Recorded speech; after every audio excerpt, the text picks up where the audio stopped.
what advice would you give an aspiring investor who's 6 to 12 months behind you trying to get their first multifamily property? I love this question because I think it's really important to note that really putting yourself out there, even though it seems scary or daunting, it just has so much value that you can't necessarily quantify and understand until you really start doing it.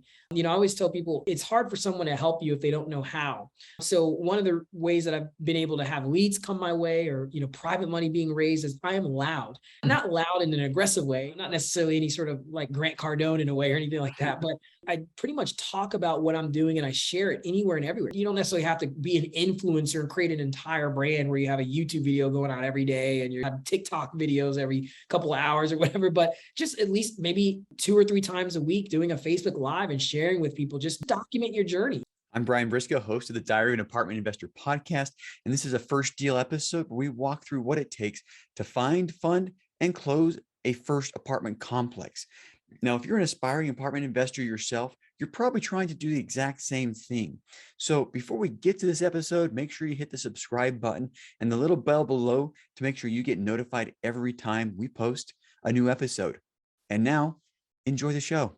Welcome to the Diary of an Apartment Investor podcast. I'm your host, Brian Briscoe, and I'm very excited for today's show. It's one of our first deal series episodes, and we've got Myles on the line with us, who recently closed on a 6-unit apartment complex in Greenville, South Carolina. And part of the reason why I'm really excited about it is our first deal was just up the road in Spartanburg, and we've got a couple properties in the upstate South Carolina, the 864. So Myles, welcome to the show today. Hey, what's going on, Brian? I appreciate it. Thanks so much for having me. Yeah, hey, thanks for coming on the show again. I'm excited to dive into everything. Let's start with this. Do us a favor, tell us a little bit about yourself, and we'll go from there. Yeah, Brian, I appreciate it again. I listen to this podcast a ton, so it's actually really surreal being on here. My name is Myles. Like you mentioned, I'm married with 3 kids, and my wife and I moved from Atlanta, Georgia to Greenville, South Carolina after we got married. As anyone knows anything about Atlanta, very, very congested and continuing to grow at a rapid rate. We just kind of had in our minds that the Lord was really calling us somewhere different to really raise a family and just serve people. And we just kind of figured that was our next chapter. So we moved to Greenville, South Carolina about 2 years ago. Prior to getting involved in real estate investing, I was actually a wedding and commercial photographer. A lot of times, you might hear someone's like, oh, a wedding photographer, and, they shoot a couple weddings or, it's pretty cool. But I was very fortunate enough to have a really, really awesome career. So I've traveled all over the world shooting weddings. Been all over Thailand, Malaysia, Singapore. My wife and I, our honeymoon was in Belize because I had to shoot a wedding in Belize. So nice.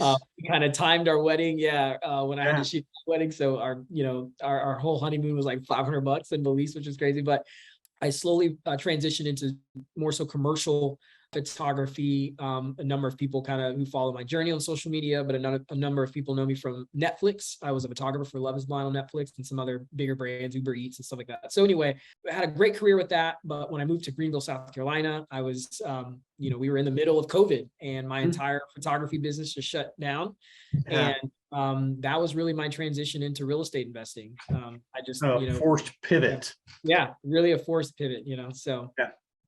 All right. So did very well in photography, and Belize is a beautiful place. I've been there, spent a couple of days there. Love it. So great place to honeymoon, in my opinion. Forced pivot into real estate. So let's talk about some of the challenges getting started, because it's a different industry and there's, I think, a barrier to entry for a lot of people. So what were some of the challenges you faced up front, and what did you do to get over them? Yeah, no, it's a great question. Interestingly enough, right? It's kind of, if anyone's listening to this podcast as of right now, where we are in August, August 8th or 9th of 2022, we're kind of hearing this sort of word of recession or recessionary period. Interestingly, my real estate business started in the middle of COVID, kind of one of a major, global shutdown type of thing. Really, the biggest challenge for me was not only just really understanding the fundamentals of real estate in general, understanding like how to underwrite properties, analyze properties, different exit strategies, things like that, but also just at a time where emotionally people were making decisions that they, didn't normally make in other cycles of real estate. I mean, we're talking obviously landlords are having issues. We always hear rental properties are so safe and, you have rents coming in but you had people who couldn't even afford their rents, and then landlords that were struggling, and just people losing jobs, and people kind of afraid of the economy, so they're just wanting to offload properties to sort of free up cash. And it was just kind of an interesting situation. We didn't really know where the economy was going, but so that was really kind of some of the challenges, was really figuring out how to navigate through the most unknown. You couldn't even really look at the past recessions because it was completely different. I mean, we've never had a coronavirus kind of experience.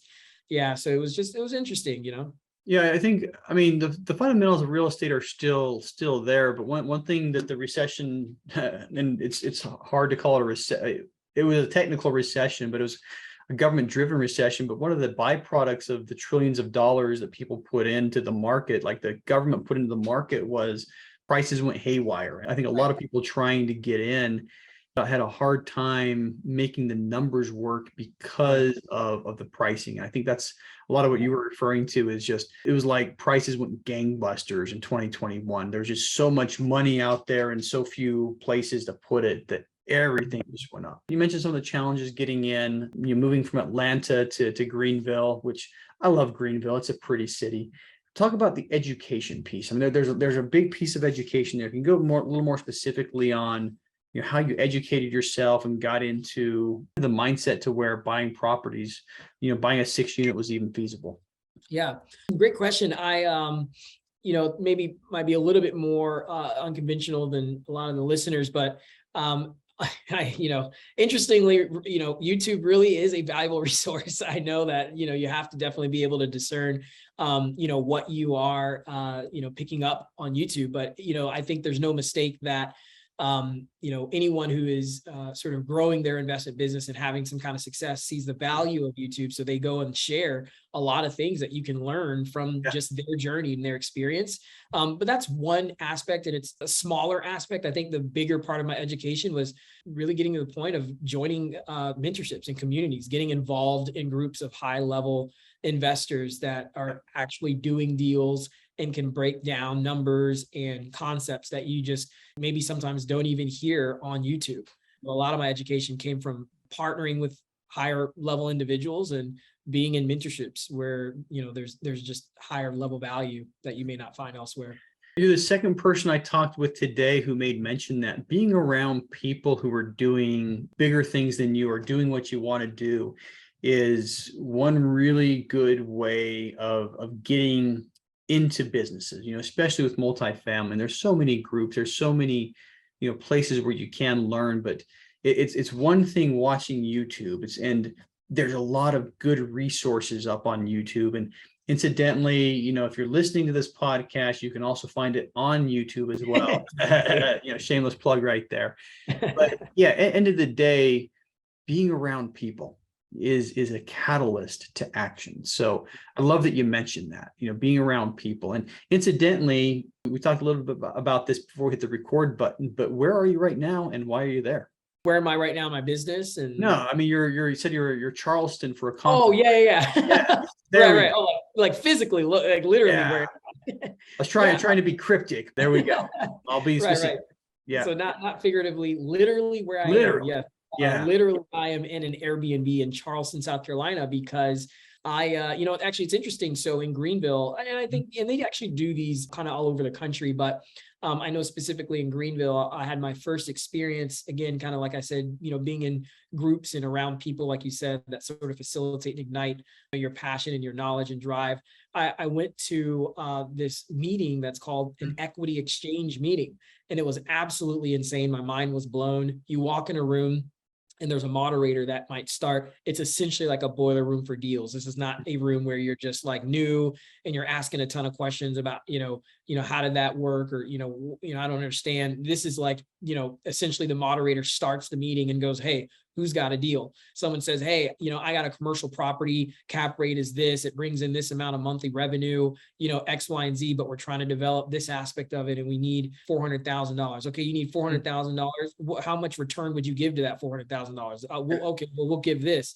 And then they go, okay, who has $400,000? I'd like that return. And then that person might say, oh, we'll also throw in a lot. It's a buildable lot. We don't really need it. So then that person goes, okay, I have $400,000, and they get a return, and then they get the lot. And then, they go, okay, who in here needs to build? Because we got someone who just lent the 400,000 and has a vacant lot. And it's just this crazy, like, exchanging of equity and real estate asset. And, there's some other high level things that happen there. So, to say that, the last event that we had in Greenville, there's one on the first Thursday and the last Thursday of every month, ran by a gentleman by the name of Jason Dillard, who's an incredible, amazing veteran real estate investor. Basically, the investor groups that meet here in Charleston, they kind of, heard about what was going on, and they actually went down to this last meeting, and they were just, again, like, wow, this is amazing. Yeah. We need this kind of culture here in Charleston. So they actually invited Jason to really create that culture in Charleston. Their groups are 3-4 times as large, but they aren't doing something like that. I just said, I gotta go to Charleston. I love Charleston, but then also to be in a room, where it's 3-4 times as large, doing this kind of strategy, high level kind of real estate stuff. There's all kinds of people you'll meet, and so that's why I'm here. Awesome. Yeah, great synergy. It sounds like an amazing place to be. Now, we're going to talk about a 6 unit eventually. Before the 6 unit, you were doing a lot of wholesaling, correct? Yeah. Tell us a little bit about how your wholesaling business, and I guess tie that into, what wholesaling taught you as far as the real estate industry, and how that helped you actually become a buyer of multifamily. Yeah, no, absolutely. Not just a buyer. Yeah, no, absolutely. Yeah, I mean, I own rental property now. I have a fix and flip. I became an actual buyer. And when I started my real estate journey wholesaling, right?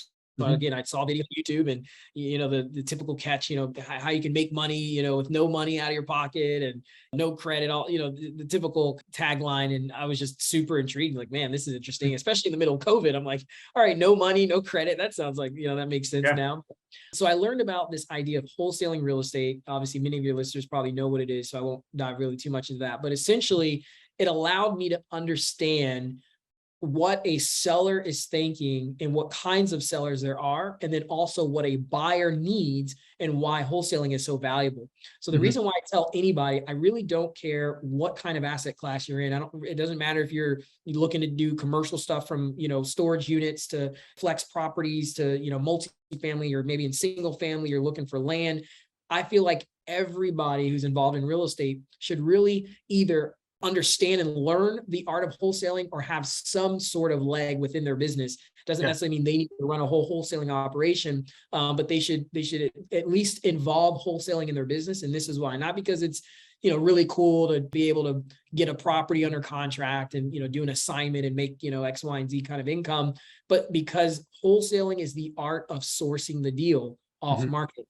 Yeah. You are finding off market properties and you are direct to seller. And there's just something very powerful about being direct to that seller and not necessarily having any sort of exogenous factors that can affect the outcome of that deal. That was definitely one of the things for sure, being in wholesaling, that kind of taught me the value of that. Yeah, and I'll tell you something that you mentioned that I want to key in is you say you understand sellers. You understand the seller, and I think that's something that the new syndicators don't understand very well when they're making their offers, when they're presenting themselves. Brokers understand sellers and brokers understand buyers, but as a new syndicator, if you come to the table not understanding the seller, it's really hard to overcome that, because you're not going to be able to present yourself properly to the brokers, and you're not going to be able to prepare yourself, I think, for those conversations. So that's one thing that I really hit on. And then deal sourcing. I mean, that's all you do as a wholesaler. You're looking for deals, and you're looking for buyers of the deals on the back end. Yeah, I think there's a lot of obvious synergies between wholesaling and then, buying to hold, or to be a syndicator. And I know you did a JV on the first one, but many of the listeners are syndicators, but it's a really easy step to go from wholesaling to syndicating. Just a matter of, adding the capital to the deal sourcing. That said, let's talk about this specific deal here. It's a 6-unit property, Greenville, South Carolina, so not far from where you're at. Tell us how you found it. Yeah. So again, just the art of wholesaling. It's really great that it allows you to decide, okay, does this fit my business model to either keep this, do I assign this? Is this a fix and flip, et cetera? So this came within a wholesale operation. People have kind of started to get to know me a little bit more and in and around the upstate in South Carolina. So a lot of times people will just bring opportunities to me to help them on. Just another, little tidbit, a little tip on just getting out there, and you don't have to be an influencer, so to speak. Really creating a brand, or at least even documenting your journey, can really help with just lead flow coming in. That's, free, honestly. So an individual reached out to me and just basically said, hey, I have this guy who's trying to sell 3 duplexes, 6 units in the heart of downtown. I have absolutely no idea how to structure this. Don't really know how to approach this. So, can you help me? And that was essentially how a lead was brought to me. And I got on a Zoom call and underwrote the deal, walked through the numbers, looking at, what the property's bringing in currently, what the value add could be, the whole 9 yards. And we set up a call, and, the rest is history. So that's how the lead came. And you say downtown Greenville. Yeah, so it's kind of wild. It's actually off of Hampton Ave. I know it's like you can't find anything in downtown. Man, You'll probably be even more. You'll be more excited about how I structured the deal, because it's a zero interest deal where I'm having the seller carry $950,000 of that at 0% interest. So creative finance has been another powerful strategy that's really helped, again, through the wholesaling. That's kind of what I learned to be let's talk about that. But just the reason why I say downtown Greenville, downtown Greenville is a very beautiful area. The city of Greenville has put so much money into developing that downtown and just making it this beautiful walkable area that, it's a great place to be. So anyway, that said, let's transition to exactly that. Let's talk about the financing.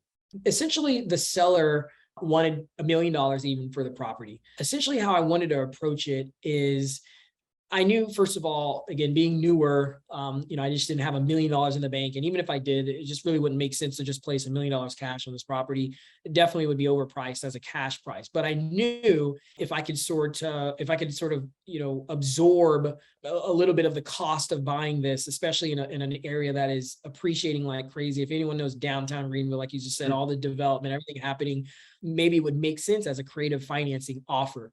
So what I like to do when I talk to sellers, again, being in wholesale and talking to sellers on a daily, understanding what are their needs. And for this individual, he's an older individual, does not want to manage the property, but he wants to get what he wants out of the property. You're just not going to be able to argue that with him. He wants that $1 million. And when sellers are very married to their price, a lot of times what I'll say is, okay, I am absolutely willing to do your price if you're willing to give me the terms I need to make this work. So that allowed me to sort of segue into being able to create a structure that allowed him to get the price he wanted, but also to help him with alleviating a tax burden. I mean, if I just gave him $1 million, check at closing, there's a lot of gain. He's capital gains right there. Yep. And he's going to pay on that. Yeah. Exactly. So if I could structure this to where he could get the price that he needs, but also alleviate a tax burden that he doesn't want to pay, but also because he's older in age, create true cash flow for him. Now, obviously I say that, sort of a little bit of caveat. Obviously, if you have any sort of rental property and you have a net, whatever, of course, that's true cash flow. But the reason why I say true cash flow is anyone who's a landlord, as myself and any listeners, a lot of times you might hear someone say, oh, I got, $800 of cash flow, or, $700 or $1,000 a month coming in. But that's not necessarily the actual amount, right? Once you take out taxes, insurance, vacancies, repairs, just all kinds of things, it just goes down and down and down. And it's not all passive either. And that's kind of the biggest thing, especially for people older in age, is it's not passive. And a lot of people who are in that situation are selling because they don't want to do the work anymore. I think you scratch that itch too. Right. So if I could give you the income every month where you don't have to take calls about, the 3 T's, termites, toilets, and tenants, you know what I mean?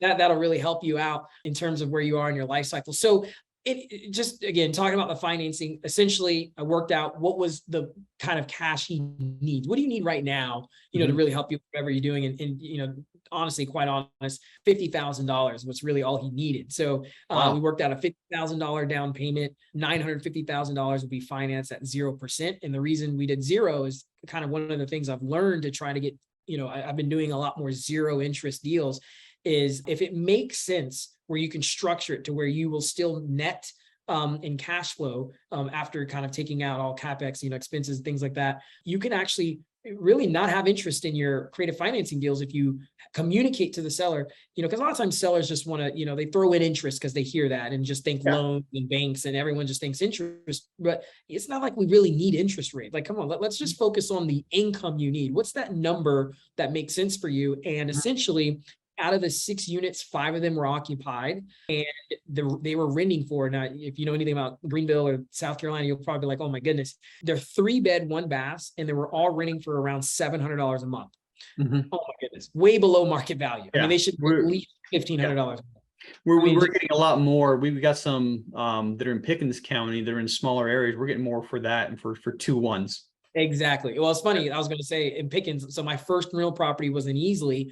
And I still remember that property today. And 111 South 8th Street, I get $950 a month on that property, and it's a 2-1 in Easley, right? So we're talking in the middle of downtown, 2 minutes from the Children's Museum, $700 a month. I mean, just well below market rent.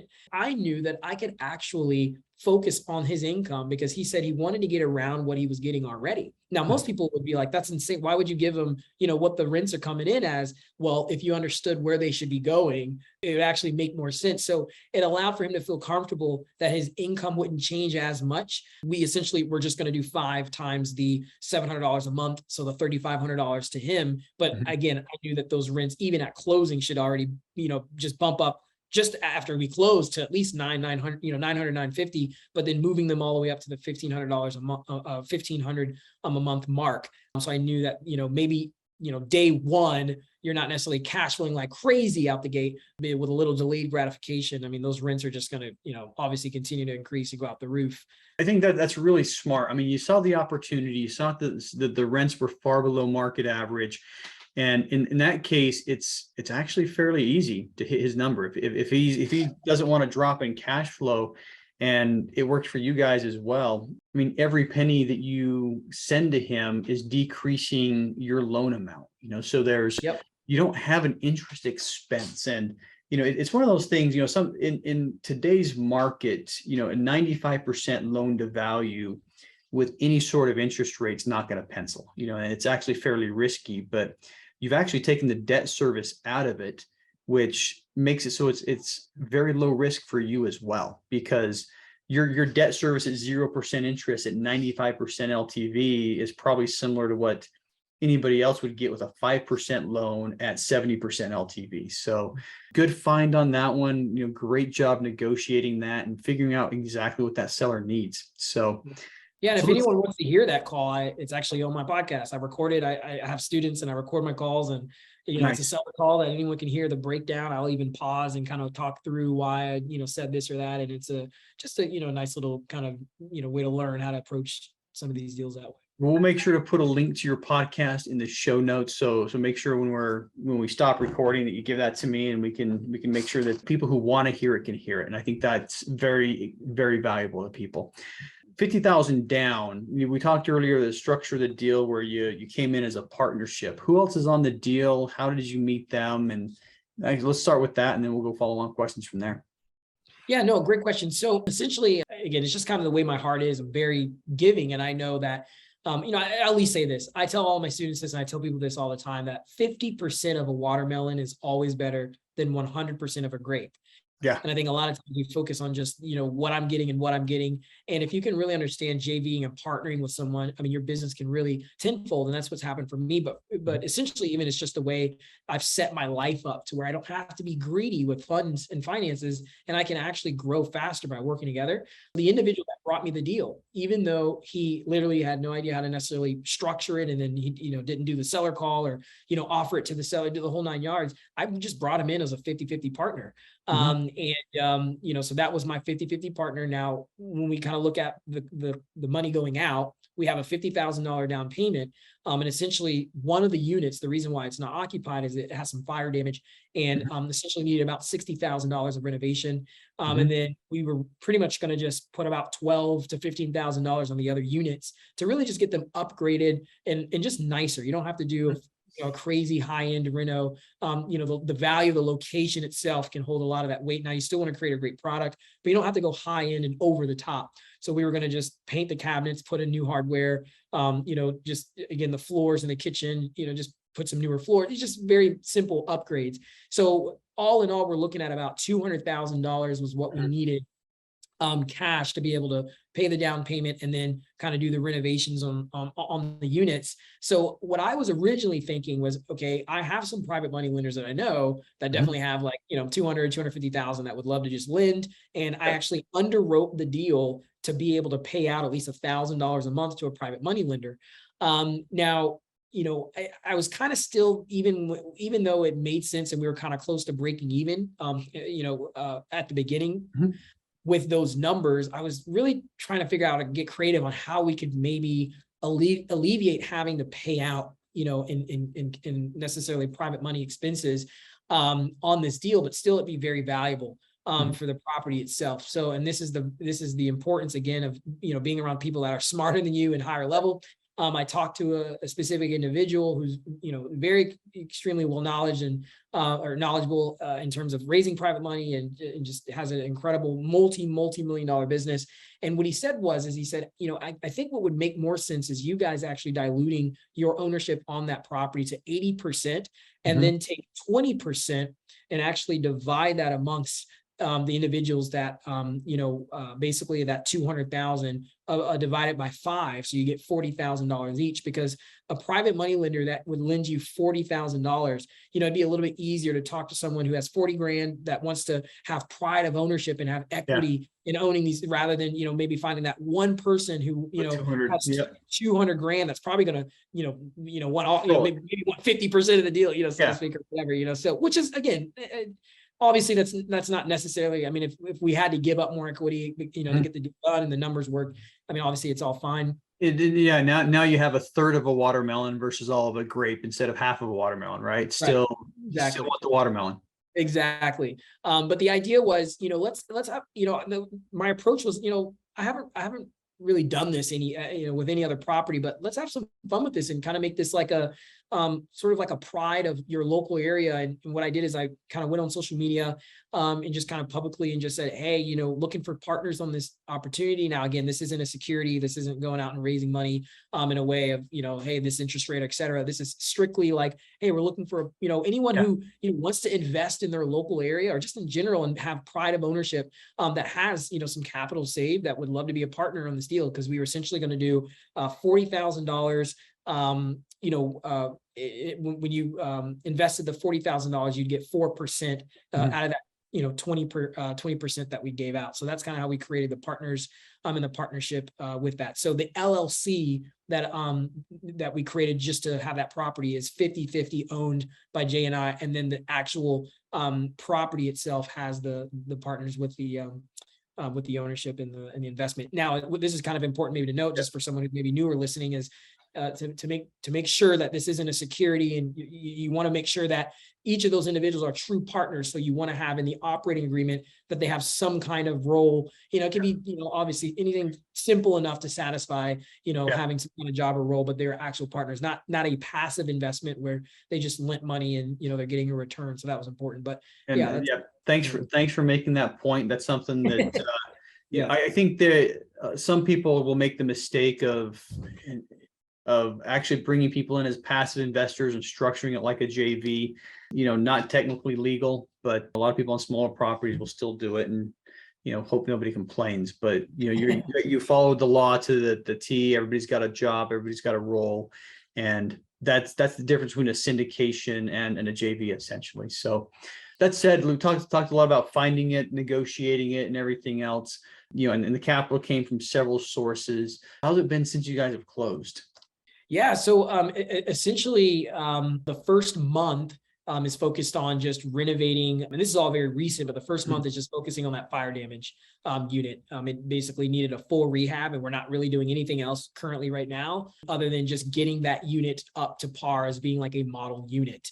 And then we are working with tenants to be able to just understand kind of what's happening with the rents, whether they are, wanting to accept being able to essentially be at the newer rents that we're having. And if not, it's kind of a hard conversation, but just, letting them know this is where we're going, this is where we're heading. And not in a way that's malicious. We, even before, we were just kind of underwriting and having conversations because, these tenants, they see stuff, right? We're all coming to the property, we're looking at it, they kind of see activity happening. We had a couple conversations letting them know that, our goal is actually not to just come in here and kick everyone out. Even though, yes, we do know it's a different kind of tenant there, and ultimately that, might obviously be the case, but that's not our goal. That's kind of just the result. If, that current tenant isn't really able to meet where we're going, but we are actually adding a lot of value to the property. It's a good thing what we're doing, but if you're not able to necessarily meet us, with what value we're bringing to it, then of course, there's just, that conversation to be had, but that's not our goal, is just to kick everyone out. Yeah. And I mean, here's the deal. Most people who rent know what the going rent in the area is. They know what everyone else is paying. They all know they're getting a deal, right? They know that they're getting a really good deal. And in the back of their mind, they know that eventually that good deal is going to go away and they're going to have to pay a fair price. It's something that, you have to run the line between, do I have a heart, or am I running a charity or a business? The answer is different for everybody. Everybody has a different answer. And that's really what it comes down to, is, trying to work with the tenants and getting them. Yeah. Eventually you're going to be charging market rent for it. And that's a transition that only you guys can decide how to do it. Anyway, that said, what's next for you? Yeah, no, that's a good question. I mean, anyone who follows me, I share a good bit of just content information on, social media, Instagram, try to do some lives on Facebook, things like that, but I have a small coaching community, and it's not anything where I really even thought like, oh, I'm going to be some big guru and kind of get into courses and coaching. It really kind of came out of demand because, again, I just share and document my journey, because I'm just an average guy who's a wedding and commercial photographer who got into real estate. And it's just been able to, bless my family and our lives. And I just feel like, it's just sort of my duty to just encourage others and share with others, like, you can do this too, no matter, what sort of your background was and whatnot. So what's next for me is really just continuing to pour in and help grow the students in the community. It's when I first started, it was like 5 people, and then it's, 10 and then 20 and 30 and 40. And it's just really growing. And it's just been really exciting to help people do all kinds of deals. And, so, I mean, that's really my main focus right now. And outside of, obviously, just within my own business, is just helping students and other people really transition into, real estate. Awesome. Now, this is usually the last question I ask, and I'm changing order because I think it makes more sense. But how can people learn more about your program and learn more about you? Really, you can learn pretty much everything about me with one website I have called Myles, so Myles Berrio, my last name Berrio, and then go, like going somewhere, go.com. Go there, MylesBerrioGo.com. Go there, and you'll find my story of my drunk driving accident. You'll find stuff about my real estate court. Just kind of everything on that side. Yep. Awesome. Well, we'll have that in the show notes and everything, so people can check it out. A lot of goodness there. And last question is, what advice would you give an aspiring investor who's 6 to 12 months behind you trying to get their first multifamily property? I love this question because I think it's really important to note that really putting yourself out there, even though it seems scary or daunting, it just has so much value that you can't necessarily quantify and understand until you really start doing it. I always tell people it's hard for someone to help you if they don't know how. So one of the ways that I've been able to have leads come my way, or, private money being raised, is I am loud, not loud in an aggressive way, not necessarily any sort of like Grant Cardone in a way or anything like that, but I pretty much talk about what I'm doing and I share it anywhere and everywhere. You got to let people know what you're doing. If you're trying to buy a multifamily property and you're just kind of under the cover and you're just, I mean, just nowhere to be found. I mean, obviously there's some old school guys and people that probably just, don't leverage any social media and don't leverage anything other than just some relationships over the years. But there's just so much more power and there's just so much more growth that can happen when you really, again, you don't necessarily have to be an influencer and create an entire brand where you have a YouTube video going out every day and you're, have TikTok videos every couple of hours or whatever, but just at least maybe 2 or 3 times a week doing a Facebook Live and sharing with people, just document your journey. Go on Instagram, just document your journey. You will find that, things will just kind of gravitate you or just kind of fall in your lap sometimes. And, that just, for the newest person getting started, a lot of this stuff you can just learn, right? You can read books, you can listen to podcasts, you can join mentorship. But I think what most people don't take advantage of is really the power of your circle and really getting out there and people kind of falling into your lap by just finding you and discovering you and connecting with you. Love it. Love it. All right. Well, hey, thank you very much for coming on the show today, Myles. Very much appreciate your time and your energy and everything you do. And, hopefully we can, talk again soon about how things are going. Hope everything's going well. Next time I'm in Greenville, I'll probably look you up and see if we can hang out. Yeah, dude. Yeah. Let's do that. I'd love to take you out somewhere and would love to do a deal together too. That'd be great. That'd be great. Awesome. Well, that's it for today. And thanks for coming on the show. Appreciate it. Thanks so much. Hey, if you like that episode, make sure you hit that subscribe button. But more importantly, if you haven't joined our multifamily educational community, the Tribe of Titans yet, you are missing out. So get yourself 30 days free by clicking the link below in the description or go to thetribeoftitans.info and we'll see you there.